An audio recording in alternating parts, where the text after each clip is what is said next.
Hello friends, banian store serial இனி வரப்போகிற எபிசோட்ஸ்க்கான review தான் பார்க்க போகிறோம். அடுத்தடுத்த சுவாரஸ்யங்களை தெரிஞ்சுக்கிறதுக்கு இந்த வீடியோவை ஸ்கிப் பண்ணாமல் கடைசி வரைக்கும் பாருங்கள்.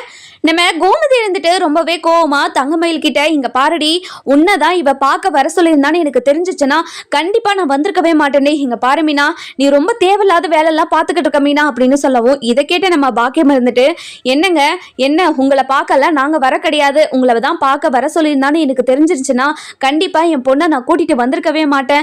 இங்க பாருடி மயிலு, இந்த குடும்பத்துக்கும் நமக்கும் எந்த சம்மந்தமும் இல்லைன்னு நீ சொல்லிட்டல, அதுக்கப்புறமும் எதுக்காக இவங்க கிட்ட நாம பேசணும், வா மயில நம்ம போலாம் அப்படின்னு சொல்லவும், இதை கேட்ட உடனே நம்ம மீனா இருந்துட்டு, இங்க பாருங்க, நீங்க கொஞ்ச நேரம் அமைதியே இருங்க, நானே எப்படியாவது அத்தையும் அக்காவுக்கிட்டையும் கொஞ்ச நேரம் மனசு விட்டு பேச வைக்கலான்னு பார்த்தா நீங்க பாட்டுக்கு எதோ பேசிக்கிட்டு இருக்கீங்க. இங்க பாருங்க, அப்புறமா எனக்கு கோவம் வந்துடும், நான் என்ன பண்ணுவேன்னு எனக்கே தெரியாது.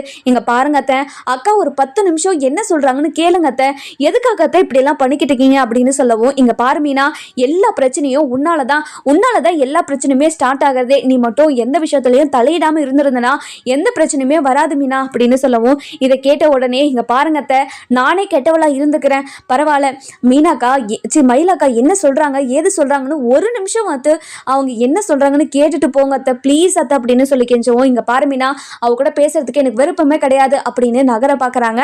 அந்த நேரம் பார்த்து ஒரு சாமியார், இங்க பாருங்கம்மா, உங்க யாரையும் இங்க மீனாலாம் வர சொல்ல கிடையாது, அந்த பிள்ளைக்கு நாங்க தான், அந்த கடவுள் தான் அந்த பிள்ளைகிட்ட சொல்லி உங்களை எல்லாரையும் இங்க வர சொல்லியிருக்கு அப்படின்னு சொல்றாங்க. இதை கேட்ட உடனே கோமதிக்கு பயங்கரமா ஷாக் ஆயிடுது. ஐயா, என்ன ஐயா சொல்றீங்க நீங்க? ஆமாமா, இந்த புள்ளைய வர சொன்னதே அந்த கடவுள் தாமா. இங்க பாருங்க, இந்த புள்ளைய எந்த பிரச்சனைக்காக நீங்க வெளியே துரத்துனீங்களோ அந்த பிரச்சனையை எல்லாத்தையும் மறந்து உங்க வீட்டுக்கு அவ ஒரு பெரிய ஒரு நல்லதை பண்ண போறாமா. அந்த குழந்தையால தான் உங்க குடும்பத்தோட சந்தோஷத்தையே மாத்த போகுது அப்படின்னு சொல்றாங்க. இதை கேட்டு உடனே கோமதி இருந்துட்டு ரொம்பவே ஷாக் ஆயிடுறாங்க. சாமி, என்ன சாமி சொல்றீங்க நீங்க சொல்றதை என்னால நம்பவே முடியல சாமி அப்படின்னு சொல்லவும், இங்க பாருமா, அந்த புள்ள மாசமா இருக்கிற விஷயத்தான் உன்கிட்ட சொல்லணும்னு தவிச்சுக்கிட்டு இருக்குமா, அந்த விஷயத்த நீ சொல்ல விடாம அவங்கள எல்லாரையும் கஷ்டப்படுத்திக்கிட்டு இருக்க. இங்க பாரு, இந்த புள்ள அவங்க 2 பேரையும் சேர்த்து வச்சு ஒரு நல்ல வாழ்க்கையை வாழணும் அப்படின்னு நினைச்சுக்கிட்டு இருக்கு. ஆனா நீ எதுவுமே புரிஞ்சுக்காம அப்படி பேசிக்கிட்டு இருக்கேம்மா. இங்க பாரு, நீ மட்டும் அந்த புள்ளையையும் உன் பையனையும் சேர்த்து வச்சனா கண்டிப்பா இனிமே உங்க வீட்டுல எந்த ஒரு பிரச்சனையுமே வராது. 2 பேரும் மனசார சேர்ந்து வாழ்ந்தாங்கன்னா இந்த வாழ்க்கையே ரொம்ப அழகா இருக்குமா, உன் பையன் கிட்ட போய் பேசு அப்படின்னு சொல்லிடுறாங்க. இதை கேட்ட உடனே நம்ம மயில் இருந்துட்டு ரொம்பவே சந்தோஷமா, இங்க பாருங்க சாமி, ரொம்ப சந்தோஷமா இருக்குது, என்னோட மனசுல எவ்வளவோ கஷ்டத்தை வச்சுக்கிட்டு இருந்தேன், ஆனா நீங்க இப்போ ஒரு வார்த்தை சொன்னீங்க பாத்தீங்களா, அந்த வார்த்தையால என்னோட மனசு ஃபுல்லா குழுந்து போச்சுங்க சாமி அப்படின்னு சொல்லவும், இங்க பாருமா, நீ செய்யாத தப்புக்கு இப்ப வரைக்கும் நீ தண்டனை அனுபவிச்சுக்கிறது அந்த கடவுளுக்கே பொறுக்கலாமா. அதனாலதான் அந்த கடவுளே இந்த அம்மாவை உன்கிட்ட வர சொல்லுச்சு. நீ உன்னோட மனசுல இருக்கிற எல்லாத்தையும் அந்த அம்மா கிட்ட சொல்லு, அந்த அம்மா கிட்ட சொன்னா கண்டிப்பா உன்னோட ஆசை எல்லாமே அந்த கடவுள் பார்த்துப்பான் அப்படின்னு சொல்றாங்க. அதுக்கப்புறம் என்ன, நம்ம மயில் இருந்துட்டு, இங்க பாருங்க அத்தை, நான் பண்ணது எல்லாமே தப்பு தான், ஆனா நான் எதுவுமே வேணும்னு பண்ணல. என்னோட அம்மாவும் என்னோட அப்பாவும் குடும்ப சூழ்நிலையால இப்படி ஒரு பொய்ய உங்ககிட்ட சொல்லிட்டாங்க. அதை உங்ககிட்ட எத்தனையோ முறை சொல்லலான்னு வந்திருக்கேன், ஆனா என்னோட அம்மா கிட்ட இப்படியெல்லாம் நடந்துச்சுன்னு உங்ககிட்ட சொல்ல போறேன்னு சொன்னாவே, இங்க பாருடி, உன்னோட வாழ்க்கையை தொலைச்சிட்டு வீட்டுக்கு வர போறியா அப்படி இப்படின்னு என்கிட்ட எதையோ சொல்லி என்ன எல்லா உண்மையும் சொல்ல விடாமே என்னை தடுத்துருவாங்க. இங்க பாருங்க அத்தை, நான் பண்ணது எல்லாமே தப்பு தான், நான் நியாயப்படுத்த விரும்பல, நான் அது எல்லாத்தையுமே மனசார உணர்ந்து இனிமே அப்படி ஒரு தப்பு நான் பண்ணவே மாட்டாத்த. அதுவும் இல்லாமல் குழந்தை விஷயத்தில் என்ன பொய் சொன்னேன்னு சொன்னீங்க, சத்தியமாக குழந்தை விஷயத்தில் நான் பொய் சொல்லலை, நானும் அந்த இடத்துல ஏமாந்து போய் தான் நின்றேன், என்னோட கஷ்டத்தை அங்கே யாருமே பார்க்கல, நான் பொய் சொல்கிறேன்னு மட்டும் தானே நினச்சிக்கிட்டு இருந்தீங்க அப்படின்னு சொல்லவும், இதெல்லாம் கேட்டுட்டு நம்ம கோமதி கோவமாக அமைதியாகவே இருக்கவும், அதுக்கப்புறம் இங்கே பாருங்கத்த, நான் 2 மாதம் ப்ரெக்னெண்ட்டாக இருக்கேன், நான் என் மாமாவை இன்னொரு பொண்ணுக்கிட்ட எப்போ பார்த்தனோ அப்போதுலேருந்து இப்போ வரைக்குமே நான் மாமா கூட சேரக்கூடாதுன்னு தான் நினச்சிட்டு இருந்தேன். ஆனால் இந்த சாமி சொன்னதுலேருந்து இப்போ வரைக்கும் என் மனசில் ஏதோ ஒரு ஆசை இருக்குது. இங்கே பாருங்க அத்தை, உங்கள் வீட்டு வாரிசை நான் சுமந்துக்கிட்டு இருக்கேன், அந்த வீட்டு வாரிசை நீங்கள் தவிக்க விட்டுறாதீங்க, எனக்கு தண்டனை கொடுக்கறதா நினச்சி அந்த குழந்தைக்கு நீங்கள் தண்டனையை கொடுத்துடாதீங்க அத்தை, நீங்கள் நல்லா யோசிச்சு ஒரு முடிவு எடுங்க அத்தை. இங்கே பாருங்க, உங்களுக்கும் எனக்கும் எந்த சம்மந்தமும் இல்லைன்னு சொன்னாலும் பரவாயில்ல, என்னை உங்கள் வீட்டுக்கு கூட்டிகிட்டு போய் நான் வாழ வைக்கிறேன் அப்படின்னு சொன்னாலும் பரவாயில்ல, எந்த முடிவு இருந்தாலும் கண்டிப்பா நான் அதை ஏத்துக்குவேன். உங்களை நான் கட்டாயப்படுத்தவே மாட்டாத. நீங்க நல்லா யோசிச்சு ஒரு முடிவை சொல்லுங்க சாமி. ரொம்ப ரொம்ப நன்றி சாமி. இப்படி ஒரு வார்த்தையை என் மனசுல ரொம்ப ஆறாத ஒரு வடுவா இருந்துச்சு. அந்த கஷ்டத்தை நீங்க தீர்த்து வச்சுட்டீங்க. அந்த கடவுளே என் பக்கம் இருக்கிறதுனால எனக்கு ரொம்ப மனசு நிம்மதியா நான் இங்கிருந்து கிளம்புறேன் அப்படின்னு சொல்லிட்டு பாக்கியத்தை கூட்டிட்டு கிளம்புறாங்க. அதுக்கப்புறம் இங்க பாருடி மயிலு, ஒரு நிமிஷம் நில்லுடி. இங்க பாருங்கம்மா, என் பொண்ணு வாழ்க்கைக்காக நான் ஒரு 3 பொய் சொல்லி கல்யாணம் பண்ணி வச்சுட்டேன்தாம்மா. நான் இல்லைன்னெல்லாம் சொல்லலை. ஆனா என்னோட பொண்ணு அங்க இருந்த வரைக்குமே அவ உண்மையா தான் இருந்தா. பொய் சொன்னதை தவிர, அந்த 3 பொய்யை தவிர இப்போ வரைக்குமே உங்க குடும்பத்து மேல பாசமா தான் இருக்கா. நான் பண்ணது எல்லாமே தப்பு தான். ஒரு அம்மாவா பொண்ணுக்கு பண்ணக்கூடாத தப்பெல்லாம் நான் பண்ணிட்டேன். அவ வாழ்க்கையை சரி பண்ணணும்னு நினைச்சு என்னென்னமோ தப்பு பண்ணி நான் ரொம்ப தப்பு பண்ணிட்டேன்னா என்னை மன்னிச்சிருங்கம்மா அப்படின்னு சொல்லிட்டு நம்ம பாக்கியமும் மயிலை கூட்டிட்டு கிளம்பிடுறாங்க. இங்க பாருங்க அத்தை, இந்த விஷயத்த உங்ககிட்ட எப்படியாவது தெரிய வைக்கணுன்றதுக்காக தான் உங்களை இங்கே கூட்டிகிட்டு வந்தேன். அது மட்டும் இல்லாமல் வீட்டில் இருக்கிற யாருமே இந்த விஷயத்தை பற்றி புரிஞ்சுக்க மாட்டாங்க அத்தை. நீங்கள் தான் ஒரே ஆள் புரிஞ்சுக்கிற ஆளுன்றதுக்காக தான் உங்களை கூட்டிகிட்டு வந்த அத்தை. நீங்கள் இந்த விஷயத்தில் ஒரு நல்ல முடிவு எடுப்பீங்கன்னு நான் நினைக்கிறேன். இங்கே பாருங்க அத்தை, உங்களை நான் வீட்டில் விட்டுறவா இல்லை நான் ஆஃபீஸ் போகவா அத்தை அப்படின்னு சொல்லவும், இல்லடி நானே போய்க்கிறேன் நீ போ அப்படின்னு சொல்கிறாங்க. இங்கே பாருடி, இனிமேலும் அவள் விஷயத்தில் நீ தலையிடாதடி. இங்கே பாருங்க அத்தை, மயிலக்காவோட வாழ்க்கை நல்லா இருந்தா நான் எதுக்காக தலையிட போறேன்? அவங்க ஒவ்வொரு நாளும் அவங்க வீட்டில் படுற கஷ்டத்தை நான் கண்ணால பார்த்துருக்கேன். அது மட்டும் இல்லாம ஒவ்வொரு நாளும் அவங்க அம்மா ஒரு வாய் சாப்பாடுக்கு கூட குத்தி குட்டி காட்டுவாங்களாம். ஒரு மாதிரி அசிங்கமா பேசுவாங்களாம். அந்த வார்த்தையெல்லாம் தாங்க முடியாம மயிலக்கா யார்கிட்ட போய் பேசுறதுன்னு தெரியாம ஒரு நாள் என்ன பண்ணாங்கன்னு தெரியுமாத்த?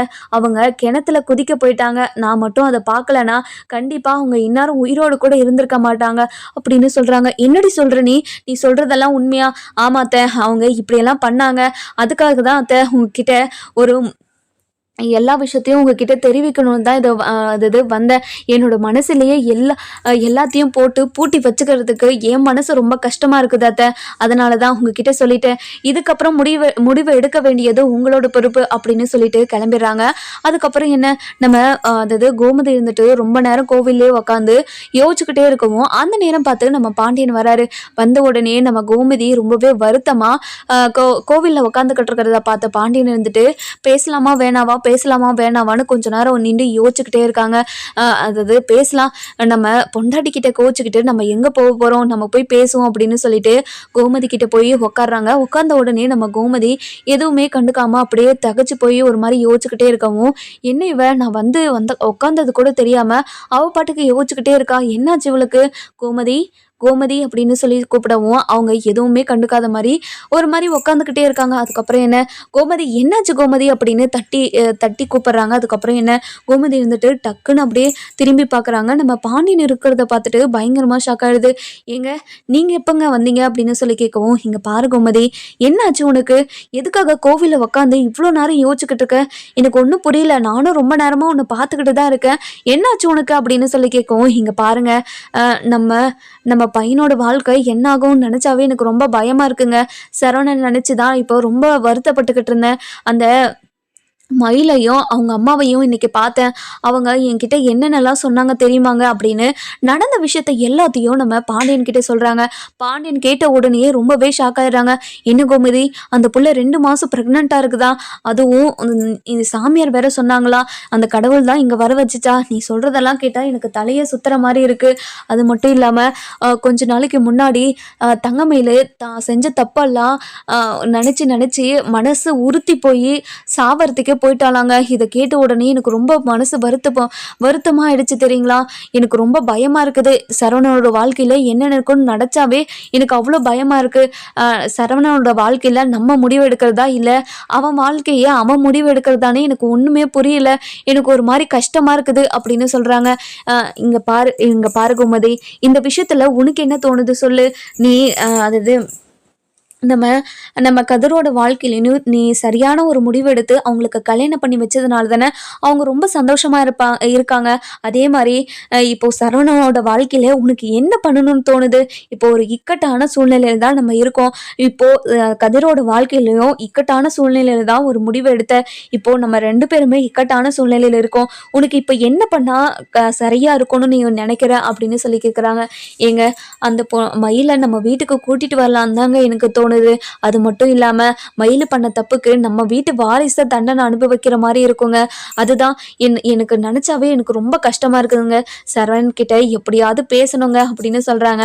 அதுக்கப்புறம் என்ன, 2 பேருமே சேர்ந்து வீட்டுக்கு போறாங்க. நம்ம அரசு இருந்துட்டு கோமதியையும் பாண்டியனையும் ஒன்னா பார்த்த உடனே ரொம்பவே சந்தோஷமா, என்ன இவங்க 2 பேரும் ஒன்னா வராங்க, இவங்க 2 பேரும் தான் பேசிக்கிறதுலயே 2 பேரும் ராசி ஆயிட்டாங்களா என்ன அப்படின்னு சொல்லிட்டு ஆச்சரியமா பார்த்துக்கிட்டு இருக்கவும், அதுக்கப்புறம் கிட்ட வந்த உடனே என்னப்பா அம்மா கூட பேசிட்டீங்களாப்பா அப்படின்னு சொல்லி கேட்கவும், என்னப்பா நாங்க 2 பேரும் பேசக்கூடாது அப்பா அப்படின்னு சொல்லி கேட்கவும், இல்லப்பா அம்மா கூட அம்மா ரொம்ப ஓவரா பண்ணிக்கிட்டு இருந்தாங்களா, உங்களுக்கு அம்மா மேல இருக்கிற கோவம் போகவே போகாதுன்னு நினைச்சுக்கிட்டு இருந்தேனா, அதனால தான்ப்பா கேட்டேன், வேற எதுக்காகவும் இல்லப்பா அப்படின்னு சொல்லவும், இதை கேட்ட உடனே நம்ம கோமதி இருந்துட்டு, என்னடி என்ன நாங்க 2 பேரும் ஒண்ணு சேரக்கூடாது அதுதான் நினைச்சுக்கிட்டு இருந்தேன், இங்க பாருமா நான் எதுக்காக அப்படியெல்லாம் நினைக்க போறேன், நீங்க 2 பேரும் சேர்ந்து ஒன்னா இருந்தா எனக்கு சந்தோஷம்தான். அது மட்டும் இல்லாம நீங்க 2 பேரும் மூஞ்ச தூக்கி தூக்கி வச்சுக்கிறதுனால நடுவுல நாங்க தான் மாட்டிட்டு முழிக்க வேண்டியதா இருக்கு. இப்போ நீங்க 2 பேரும் சமாதானம் ஆயிட்டா எங்களுக்கு எந்த பிரச்சனையும் இல்லைல்ல, அதனாலதான் கேட்டேன், நீங்க எப்படியானா போங்க அப்படின்னு சொல்லிட்டு போயிடுறாங்க. அந்த நேரம் பார்த்து நம்ம சரவணன் வீட்டுக்கு வராங்க. வீட்டுக்கு வந்த உடனே சரவணனை பார்த்த நம்ம கோமதி இருந்துட்டு, எங்க சரவணன் கிட்ட பேசுங்க அப்படின்னு சொல்றாங்க. அதுக்கப்புறம் காந்திமதியும் வந்து உக்காராங்க. நம்ம பாண்டியன் இருந்துட்டு, சரவணா இங்க ஒரு நிமிஷம் வா சரவணா அப்படின்னு சொல்லி கூப்பிடுவோம். அப்பா சொல்லுங்கப்பா, என்ன சரவணா கடையில எல்லா வேலையும் முடிஞ்சிருச்சா அப்படின்னு சொல்லி கேட்கவும், ஆப்பா எல்லா வேலையும் முடிச்சுட்டு தான் வந்தேன், நீங்கள் கவலைப்படாதீங்கப்பா எல்லாத்தையும் நான் பார்த்துக்கிறேன் அப்படின்னு சொல்லவும், சரவணா அதை பற்றி நான் பேசுகிறதுக்கு கூப்பிடல, இங்கே கொஞ்ச நேரம் வந்து உட்காருப்பா அப்படின்னு சொல்லி கூப்பிட்றாங்க. அதுக்கப்புறம் சரவணனும் வந்து உட்காராங்க. இங்கே பாரு சரவணா, தங்கமயில் விஷயத்தில் நீ என்ன முடிவு எடுத்திருக்க அப்படின்னு சொல்லி கேட்கவும், இங்கே பாருங்கப்பா என்னால் அவள் கூட சேர்ந்து வாழவே முடியாதுப்பா, அவள் பேரை சொன்னாலே அவள் சொன்ன பொய் எல்லாமே என்னோட ஞாபகத்துக்கு வந்து வந்து போகுது. அது மட்டும் இல்லாமல் உங்கள் எல்லாருமே ஜெயிலில் உட்கார வச்சுட்டேன்லப்பா, அதெல்லாம் நினச்சாவே எனக்கு இன்னுமே ஆத்திரம் தாங்கவே மாட்டேங்குது, அதனால கண்டிப்பா நான் அவ கூட சேர்ந்து வாழ்றதா இல்லப்பா அப்படின்னு சொல்லிடுறாங்க. இதை கேட்ட உடனே கோமதி இருந்துட்டு, எங்க பேசுங்க அப்படின்னு சொல்றாங்க. இங்க பாரு சரவணா, உன்கிட்ட தங்கமயில் ஏதாச்சும் வந்து பேசினாளா அப்படின்னு சொல்லி கேட்கவும், என்னப்பா கேட்குறீங்க, அவள் வந்து என்கிட்ட பேசினாலான்னு கேட்டிங்களா, என்கிட்ட பேசலப்பா அப்படின்னு சொல்லிடுறாங்க. இங்கே பாரு சரவணா, நல்லா யோசிச்சு சொல்லு, உன்னையும் தங்கமயிலையும் நான் கோவிலில் பார்த்ததா கேள்விப்பட்டேன், என்ன பேசுனாங்க, என்ன 2 பேரும் பேசிக்கிட்டு இருந்தீங்க, ரகசியமாக மீட் பண்ணி பேசிக்கிட்டு இருக்கீங்களா அப்படின்னு சொல்லவும், இங்கே பாருங்கப்பா அவள் ஒரு பித்தலாட்டுக்காரிப்பா, அவள் பேசினதெல்லாம் உங்ககிட்ட சொல்ல முடியுமா, இங்கே பாரு சரவணா என்ன விஷயம்னு சொல்லு சரவணா அப்படின்னு சொல்லி கேட்கவும், அதுக்கப்புறம் சரவணன் இருந்துட்டு, அப்பா அவள் வந்தாப்பா கோவிலுக்கு, அதுவும் அந்த மீனா புள்ள தான் என்னை கோவிலுக்கு வர சொல்லி அந்த அது தங்கமயில் கூட பேச சொல்லிச்சுப்பா, அது மட்டும் இல்லாமல் அவள் வந்து நான் மாசமாக இருக்கிறேன் மாமா, ஹாஸ்பிட்டலுக்கு போயிட்டு செக் பண்ணிட்டும் வந்துட்டேன், இங்கே பாருங்க மாமான்னு ரிப்போர்ட்டை காட்டினா, நான் அதை நம்பவே இல்லை மாமா, நம்பவே இல்லைப்பா. அதுக்கப்புறம் அவள் என்கிட்ட, இங்கே பாருங்க மாமா நான் 2 மாதம் மாசமாக இருக்கேன்னு சொன்னாப்பா, அதுக்கு நான் ரொம்ப கோவத்தில் என்ன பேசுறதுன்னு தெரியாமல் அந்த குழந்தைக்கு நான் இல்லை அப்பா அப்படின்னு சொல்லிட்டேன்ப்பா. இதை கேட்ட உடனே கோமதி இருந்துட்டு பயங்கரமாக ஷாக் ஆயிடுறாங்க. சரவணா என்ன சரவணா இப்படி ஒரு வார்த்தையை சொல்லி வச்சிருக்க, எந்த ஒரு பொண்ணுமே எதிர்பார்க்காத ஒரு வார்த்தை இது, அப்படி ஒரு வார்த்தையை அவளை பார்த்து எப்படி நீ பேசலாம், இதெல்லாம் ரொம்ப தப்பு சரவணா அப்படின்னு சொல்லவும், இதை கேட்ட உடனே நம்ம கோமதி இது சரவணன் இருந்துட்டு, அம்மா எனக்கு இது தப்புன்னு எனக்கு புரிஞ்சிருச்சுமா, நான் என்ன பண்ணுறது, நான் கோவத்துலையும் என்னை அவள் பேச வச்சுட்டாமா, அந்த நிலைமைக்கு என்னை தள்ளி விட்டுட்டா, என்ன பண்ணுறது, நான் பண்ணதெல்லாம் தப்புன்னு எனக்கு தெரியும், இருந்தாலும் அவகிட்ட சாரி கேட்கணும்னு எனக்கு தோணலம்மா அப்படின்னு சொல்கிறாங்க. இங்கே பாரு சரவணா, அவள் உண்மையாகவே மாசமாக தான் இருக்கா, அவளை இன்னைக்கு நான் பார்த்தேன், இனிமே உங்களுக்கும் எனக்கும் எந்த சம்மந்தமும் இல்லை, அது மட்டும் இல்லாமல் இனிமே என்னோட குழந்தைய வந்து நீங்கள் பார்க்கவே கூடாது, இந்த குழந்தைக்கும் உங்களுக்கும் எந்த சம்மந்தமும் இல்லைன்னு சொல்லிட்டீங்கல்ல, அதுக்கப்புறம் நீங்கள் யாரோ நான் யாரோன்னு அப்படின்னு என்னென்னமோ சொல்லிக்கிட்டே இருக்காடா, நம்ம வீட்டு வாரிசு அவள் வயிற்றுல வளர்ந்துக்கிட்டு இருக்குடா, அவளுக்கு தண்டனை கொடுக்கறதா நினச்சி நம்ம வீட்டு வாரிசுக்கு தண்டனை கொடுக்குற மாதிரி இருக்கும்லடா சரவணா, நீ எப்படியாவது அவளை வீட்டுக்கு வர வச்சிருடா, இங்கே பாருமா அதுக்காக நீங்கள் அவ கூட என்னை பேச சொல்கிறீங்களா? என்னால் முடியாதம்மா, அவ கூட சேர்ந்து வாழறத நினச்சாவே எனக்கு ரொம்ப கஷ்டமாக இருக்குதும்மா. இங்கே பாரு சரவணா, நல்லா யோசி. நீ நல்லா யோசிச்சு ஒரு முடிவை எடு சரவணா. அவ கூட சேர்ந்து வாழ்ந்தா கண்டிப்பாக இனிமே எந்த ஒரு பிரச்சனையும் வராதுன்னு கோவிலில் ஒரு சாமியார் சொன்னார் சரவணா. நீ நல்லா யோசி சரவணா ப்ளீஸ். நீ அதாவது கோவப்பட்டு உன்னோட வாழ்க்கையை இழந்துடாத. நீ நல்லா யோசிச்சு ஒரு முடிவு எடு சரவணா அப்படின்னு சொல்லவும், இதை கேட்ட காந்திமதி இருந்துட்டு, இங்கே பாரு சரவணா, உன் அம்மா சொல்கிறதும் கரெக்டு தான். வாழ்க்கையில் எத்தனையோ பேர் எத்தனையோ தப்பு பண்ணுறாங்க. அதை எல்லாத்தையும் தப்பு பண்ணதெல்லாம் மனசுலேயே வச்சுக்கிட்டு இருந்தா நம்ம சந்தோஷமாக வாழ முடியாது சரவணா. நீ நல்லா யோசிச்சு உன்னோட அம்மா சொன்ன மாதிரி ஒரு நல்ல முடிவாக எடு. கண்டிப்பாக உனக்கு ஒரு நல்ல வாழ்க்கை கிடைக்கும். நீ நீ ஒரு நல்ல முடிவை எடுத்துனா இந்த குடும்பமே சந்தோஷப்படும். நீ எல்லாத்தையும் யோசிச்சு ஒரு முடிவு எடு சரவணா அப்படின்னு சொல்லிடுறாங்க. நம்ம சரவணனுக்கு என்ன பண்ணுறதுனே தெரியல. ஒரு பக்கம் தங்கமயில் மாசமாக இருக்கிற விஷயம் உண்மை தெரிஞ்ச உடனே ஒரு பக்கம் சந்தோஷமாக இருந்தாலையும் அவள் சொன்ன பொய்யெல்லாம் நினச்சாவே எனக்கு ஒரு மாதிரி கஷ்டமாக இருக்குது அப்படின்னு நினச்சி ஃபீல் பண்ணிக்கிட்டு இருக்காங்க. இந்த விஷயத்தெல்லாம் யாருக்கிட்ட சொல்லி புலம்புறதுன்னு தெரியாமல் நம்ம அஞ்சலிக்கு கால் பண்ணுறாங்க.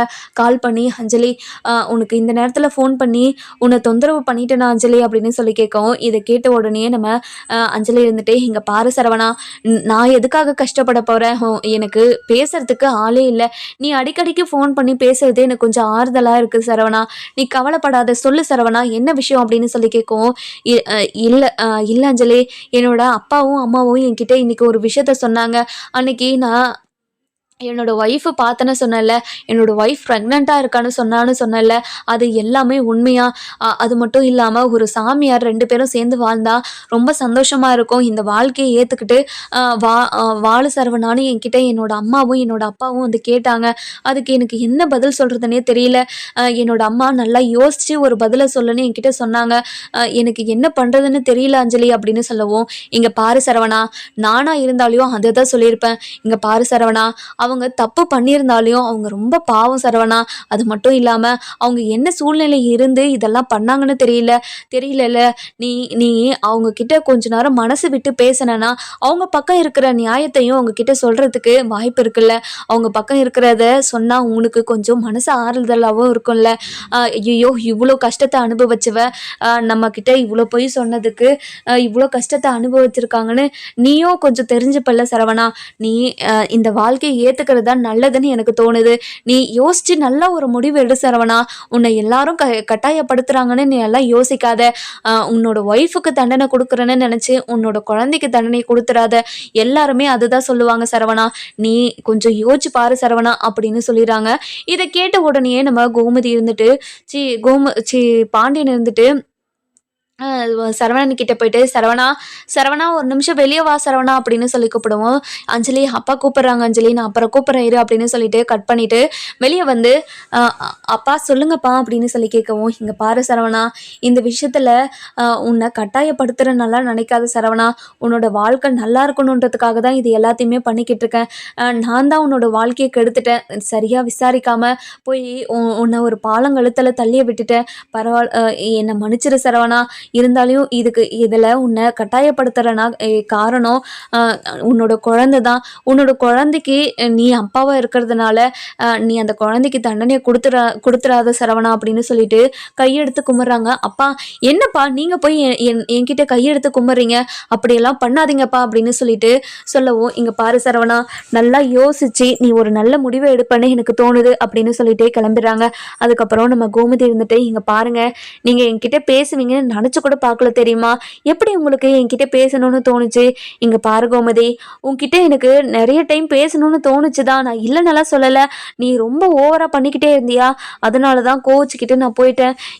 எதுக்காக இதெல்லாம் இப்படியெல்லாம் பண்ணேன்? இது வரைக்கும் நான் கோச்சிக்கிட்டா கூட என்கிட்ட வந்து கெஞ்சிக்கிட்டு தானே இருப்பேன். அப்படி இருக்கும்போது இப்போ மட்டும் ஏன் இப்படி என்ன கெஞ்ச விட்டு அப்படின்னு சொல்லி கேட்குறாங்க. இதை கேட்ட உடனே நம்ம கோமதி இருந்துட்டு, இங்கே பாருங்க, நானும் எத்தனை நாள் தான் பொறுத்துக்கிட்டு இருக்கிறது சொல்லுங்க. என்னோட மனசுல இருக்கிற கஷ்டத்தை நீங்க புரிஞ்சுக்க மாட்டீங்களா? என் பக்கம் இருக்கிற நியாயத்தை நீங்க புரிஞ்சுக்காம என்னை எப்படியெல்லாம் கஷ்டப்படுத்துனீங்க? அப்படி இருக்கும்போது நீங்க என்னை கஷ்டப்படுத்தினது தப்புன்னு உங்களுக்கு புரிய வைக்கணும்னு நினைச்சேன். அதனால தாங்க இதெல்லாம் பண்ணேன் அப்படின்னு சொல்லிடுறாங்க. அதுக்கப்புறம் நம்ம இது காந்திமதி இருந்துட்டு வராங்க. வந்த உடனே மாப்பிள்ள, நீங்க 2 பேரும் சேர்ந்து ஒத்துமையா இருக்கிறத பார்த்தாவே எனக்கு அவ்வளோ சந்தோஷமா இருக்கு மாப்பிள்ள. இப்படி சின்ன புள்ளத்தனமா 2 பேருமே சண்டை போட்டுக்கிட்டு இருக்காதீங்க, சரிங்களா? அத்தை, நாங்க 2 பேரும் சண்டை போட்டதே இல்ல அத்தை. இப்பதான் அத்தை அவ என்கிட்ட ஒரு மாதிரி நடந்துக்கிட்டா. இதுக்கு முன்னாடி எல்லாம் இப்படி நீ இருந்ததே கிடையாது. ஆனா இப்ப மட்டும்தான் இவ ஒரு மாதிரி இருந்தா. இவ ஏன் இப்படி இருக்கா, என்ன ஏதுன்னு எதுவுமே எனக்கு ஒண்ணுமே புரியல தெரியுமா அத்தை அப்படின்னு சொல்லவும், என்ன மாப்பிள்ள சொல்றீங்க? இவ இப்படி நடந்துக்கிட்டதே இல்லையா? இங்க பாருடி, இதை எதனால அடி பண்ணிக்கிட்டு இருந்த? இங்க பாருமா, இந்த விஷயத்த பத்தி நம்ம அப்புறமா பேசிக்கலாம். எனக்கு சரவணனோட வாழ்க்கையை பத்தி தான் ரொம்பவே கஷ்டமா இருக்குது. அது மட்டும் இல்லாம அவ என்ன முடிவு எடுத்தாலும் அதை ஏத்துக்கிறேன்னு சொல்லிட்டு போயிட்டாளா? அதை நினைச்சாதான் எனக்கு ரொம்ப கஷ்டமா இருக்குது. அவ பண்ணதெல்லாம் நினைச்சா கோவம் வருதுதான். இருந்தாலையும் நம்ம வீட்டு வாரிசா அவ வயிற்றுல சுமந்துக்கிட்டு இருக்காளே, என்ன பண்றது அப்படின்னு சொல்லிட்டு ரொம்பவே வருத்தப்பட்டு உட்காந்துக்கிட்டு இருக்கவும், நம்ம சரவணன் வந்துட்டு நல்லா யோசிக்கிறாரு. அதாவது தங்கமயில் அந்த பொய் சொன்னதை தவிர இது எல்லாமே தனக்கு பார்த்து பார்த்து ஒவ்வொன்றுத்தையும் பண்ணியிருக்காள். அது எல்லாமே உண்மையான அன்பால தான் பண்ணியிருக்கா. நம்ம தான் அதை புரிஞ்சுக்காம இப்படி அவளை கஷ்டப்படுத்திட்டோம் அப்படின்னு நினச்சி ரொம்ப ஃபீல் பண்ணிக்கிட்டு இருக்காங்க. அதுக்கப்புறம் என்ன, நம்ம சரவணன் இருந்துட்டு வெளியே வராங்க. வெளியே வந்த உடனே கோமதி இருந்துட்டு சரவணனை பார்த்து, சரவணா என்னாச்சு சரவணா, உனக்கு ஏதாச்சும் வேணுமா அப்படின்னு சொல்லி கேட்கவும், இங்கே பாருங்கம்மா, என்கிட்ட நீங்கள் ஒரு நல்ல முடிவாக எடுக்க சொன்னீங்கல்ல, எனக்கு சம்மதமாம்மா, அவளை இந்த வீட்டுக்கு கூட்டிகிட்டு வந்துருங்கம்மா அப்படின்னு சொல்கிறாங்க. இதை கேட்ட உடனே நம்ம கோமதிக்கு ரொம்பவே சந்தோஷம். இங்கே பாரு சரவணா, எனக்கு ரொம்ப சந்தோஷமா இருக்கு சரவணா, நீ இப்படி ஒரு முடிவை எடுப்பன்னு நான் நினைச்சு கூட பார்க்கல தெரியுமா, ரொம்ப ரொம்ப சந்தோஷமா இருக்கு சரவணா அப்படின்னு சொல்றாங்க. இதை கேட்ட உடனே நம்ம கோமதி இருந்துட்டு ரொம்ப சந்தோஷமா, இங்க பாருங்க, இனிமே நம்ம வீட்டுக்கு ஒரு குழந்தை வரப்போதுங்க, அதை நினைச்சாவே எனக்கு ரொம்ப சந்தோஷமா இருக்குது. முதல்ல போயிட்டு நம்ம அவளை கூட்டிட்டு வந்துடலாம் வாங்குங்க அப்படின்னு சொல்லவும், இதை கேட்ட நம்ம பாண்டியன் இருந்துட்டு, இங்கே பாரு கோமதி, இந்நேரத்துக்கெல்லாம் நம்ம போயிட்டு அவங்கள கூட்டிகிட்டு வர வேண்டாம், நம்ம நாளைக்கு காலையில் போகலாம், கொஞ்ச நேரம் அமைதியாக இரு அப்படின்னு சொல்லிடுறாங்க. அடுத்த நாள் காலையில் நம்ம கோமதி, அதுக்கப்புறம் தங்கமயில் கோமதி, பாண்டியன், அதுக்கப்புறம் மீனா, இவங்க 3 பேருமே நம்ம மயில் வீட்டுக்கு போகிறாங்க. போன உடனே நம்ம பாக்கியம் இருந்துட்டு இவங்க 3 பேருமே பார்த்த உடனே பயங்கரமாக ஷாக் ஆகிறாங்க. வாங்க வாங்க வாங்க சம்மந்தி, வாங்க உள்ளே வாங்க சம்மந்தி அப்படின்னு சொல்லி கூப்பிடவும், அதுக்கப்புறம் என்ன, எல்லாருமே ரொம்ப கோவத்தில் தான் உள்ளே போகிறாங்க. இங்கே பாருங்கள், நீங்கள் எவ்வளவோ தப்பு பண்ணியிருக்கீங்க, அதை எங்களால் மன்னிக்க முடியாது தான். அதுக்காக எங்களோட வீட்டு வாரிசுக்கு எங்களுக்கு தண்டனை கொடுக்கணுன்ற எண்ணம் எங்களுக்கு வரலை. அதனால் உங்கள் பொண்ணு எங்கள் வீட்டுக்கு கூட்டிகிட்டு போகலான்னு வந்திருக்கோம் அப்படின்னு சொல்கிறாங்க. சம்மந்தி, என்ன சம்மந்தி சொல்கிறீங்க? என் பொண்ணு வாழை வெட்டி ஆயிடுவோன்னு நினச்சி ஒவ்வொரு நாளும் நான் ரொம்ப கஷ்டப்பட்டுக்கிட்டு இருந்தேன். ஆனால் இப்படி என் நெஞ்சில் பாலை வைப்பீங்கன்னு நான் நினச்சி கூட பார்க்கல சம்மந்தி. நான் பண்ணதெல்லாம் மிகப்பெரிய தப்பு தான் சம்மந்தி, என்னை மன்னிச்சிருங்க சம்மந்தி அப்படின்னு காலில் விழுந்துடுறாங்க. எதுக்காகங்க காலிலெல்லாம் விடுறீங்க? நீங்கள் காலிலெல்லாம் விழ தேவையில்ல, நீங்கள் இனிமே இப்படி ஒரு தப்பை பண்ணாமல் இருந்தால் சரிதான் அப்படின்னு சொல்லிடுறாங்க. அதுக்கப்புறம் மயில ஒரு நிமிஷம் வெளியே வா மயில அப்படின்னு சொல்லி நம்ம பாக்கியம் கூப்பிடுவோம். அதுக்கப்புறம் தங்கமயிலும் சொல்லுறோம், வெளியே வராங்க. வெளியே வந்த உடனே நம்ம கோமதி, மீனா, அதுக்கப்புறம் பாண்டியன் இருக்கிறத பார்த்துட்டு, மாமா, அத்தை, மீனா எப்போ வந்தீங்க அப்படின்னு சொல்லி கேட்கவும், இங்கே பாருங்கக்கா, உங்களை நான் வீட்டுக்கு கூட்டிகிட்டு போகலான்னு வந்திருக்கேங்க்கா அப்படின்னு சொல்கிறாங்க. இது கேட்ட உடனே நம்ம தங்கமயில் இருந்துட்டு, என்ன மீனா சொல்கிற, உண்மையாவா? நீ சொல்கிறத என்னால் நம்ப முடியல மீனா அப்படின்னு சொல்லவும், இதை கேட்ட உடனே, இங்கே பாருங்கக்கா, நீங்கள் கவலையே படாதீங்க, இனிமேல் உங்களோட வாழ்க்கை ரொம்ப சந்தோஷமாக இருக்க போகுது, நீங்கள் ரொம்ப ரொம்ப சந்தோஷமாக இருக்க போகிறீங்க, நீங்கள் கவலையே படாதீங்கக்கா அப்படின்னு சொல்லவும், இதை கேட்ட உடனே நம்ம கோமதி இருந்துட்டு ரொம்பவே சந்தோஷமாக, இங்கே பாரு தங்கமயில், நீ பண்ணது எல்லாமே தப்பு தான், இருந்தாலையும் நீ மனசார தப்பு பண்ணிட்டேன்னு உணர்ந்துட்டு இனிமேல் எந்த ஒரு தப்புமே எந்த ஒரு பொய்யும் சொல்ல மாட்டேன்னு எங்ககிட்ட சொல்லியிருக்கு. அதே மாதிரி நீ எந்த ஒரு பொய்யுமே சொல்லாம இருக்கணும், அதை முதல்ல மனசுல வச்சுக்கோ. இங்க பாருங்க அத்தை, இனிமே வாய் வார்த்தைக்கு கூட பொய்யுன்ற வார்த்தை என்னோட வாயிலிருந்து வரவே வராத அத்தை, என்னை மன்னிச்சிருங்க அத்தை அப்படின்னு சொல்லிட்டு காலில் விழ போறாங்க. இங்க பாருடி, மாசமா இருக்கும் போது குனிய கூடாதுன்னு உனக்கு தெரியாதா? இங்க பாரு, கொஞ்ச நேரம் நீ அமைதியா இரு அப்படின்னு சொல்லிடுறாங்க. அதுக்கப்புறம் பாண்டியன் இருந்துட்டு, இங்க பாருப்பா மயிலு, என் வீட்டுக்கு வந்த மற்ற 2 மருமகளை விட உன் மேலதாம நான் ரொம்ப பாசமா இருந்தேன். அப்படியேப்பட்ட என்னவே நீ ஏமாத்திட்டில்ல. இங்க பாருங்க மாமா, அது எல்லாமே ரொம்ப பெரிய தப்புன்னு நான் புரிஞ்சுக்கிட்டேன் மாமா. இனிமே நான் எந்த ஒரு தப்புமே பண்ண மாட்டேன். என்னை மன்னிச்சிருங்க மாமா அப்படின்னு சொல்லிட்டு கையெடுத்து கும்பிடுவோம். இங்க பாருப்பா, இது வரைக்கும் நடந்ததெல்லாம் விடு. இனிமே நடக்க போறத பத்தி தான் நம்ம பேசணும். இனிமே எந்த ஒரு தப்புமே பண்ண மாட்டேன்னு சொல்லியிருக்க. அப்படி ஏதாவது பண்ணனா கண்டிப்பா நீ குழந்தைய பெத்து கொடுத்துட்டு நீ பாட்டுக்கு கிளம்புன்னு நாங்க சொல்லிடுவோம், தெரிஞ்சுக்கோ அப்படின்னு சொல்லவும், இதுக்கு கேட்ட உடனே நம்ம பாக்கியம் இருந்துட்டு, என்னங்க சொல்றீங்க நீங்க? குழந்தைய வாங்கிப்பீங்களா? இங்க பாருங்க, குழந்தைக்கும் என்னோட பொண்ணையும் கண்டிப்பா யாராலையும் பிரிக்கவே முடியாது. என் பொண்ணு என்ன அவ்வளோ கேவலமா போயிட்டாளா உங்களுக்கு அப்படின்னு சொல்லவும், இதை கேட்ட உடனே நம்ம மீனா இருந்துட்டு, இங்க பாருங்க, மறுபடியும் ஆரம்பிக்காதீங்க, விடுங்க.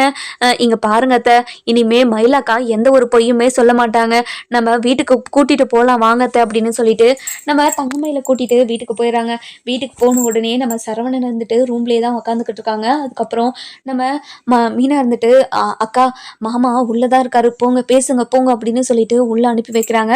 அதுக்கப்புறம் நம்ம மீனா மீனா உள்ள அனுப்பி வச்சதுமே ரொம்பவே சந்தோஷப்படுறாங்க. அதுக்கப்புறம் நம்ம மயில உள்ள போன உடனே நம்ம சரவணனை பார்த்துட்டு ரொம்பவே அழுதுகிட்டே ரொம்ப எமோஷ்னலா, மாமா எப்படி இருக்கீங்க மாமா அப்படின்னு சொல்லி கேட்கவும், இதை கேட்ட உடனே நம்ம சரவணன் ரொம்பவே கோவமா தான் இருக்காரு.